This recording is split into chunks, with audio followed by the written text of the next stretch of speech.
Hello, Torah community. It's Rav Natan here to share with you some words of Torah for this week's parsha, Parshat Chukat. The biggest story in this parsha is Moshe hitting the rock. He is asked to talk to the rock when Bnei Israel is complaining about being thirsty, and instead he hits it and the water comes out. And Hashem gives him the punishment that he's not allowed to go into Eretz Israel. There's a big debate. All the Mefarshim weigh in. What was it that Moshe did wrong? Maybe it was a big Hillel Hashem. He made the people not believe in Hashem or not think greatly of Hashem with his actions. Maybe he got angry. You shouldn't get angry. But I want to share one idea which is not often quoted, and I think it can be something that really teaches us, is instructive to our lives. The Kli Yakar says that when Hashem is vague to Moshe picking up the staff, he doesn't know exactly which one. Hashem means to have him pick up our own staff.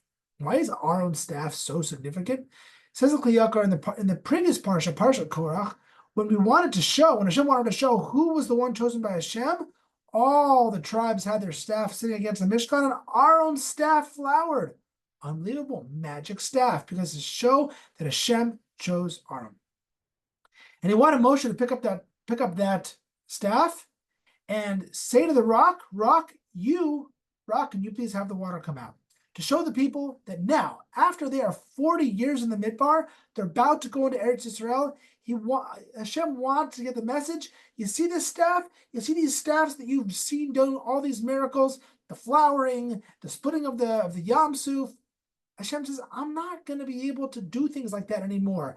Big miracles through people like Moshe and Aaron.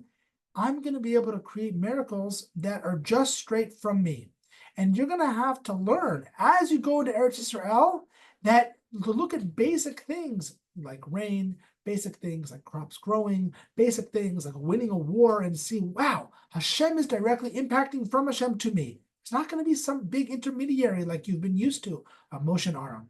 And Moshe not being able to do that, Hashem saw that, you know what, Moshe, you're not the one who's fit to bring these people into Eretz Israel, because these people need to learn the lesson that the things that they're getting from me are directly from me, and that no longer can they rely on this intermediary in the way that they have through Moshe and through Aaron. And I think that the message here is something that we can learn in our own lives, which is that a lot of times we don't realize that we have the ear of Hashem. We have the ear of the creator of the entire world. What we do matters to the creator of the entire world, and therefore what we're given is directly from Hashem, and we are able to talk back and connect with that same being. And to realize that we don't need anyone in between. We don't need a rabbi to connect us with Hashem. We don't need anyone. We ourselves have that relationship, and it's right there for the taking and to access. So wishing everyone that they directly can see Hashem and what he gives and connect right back with Hashem. Shabbat Shalom.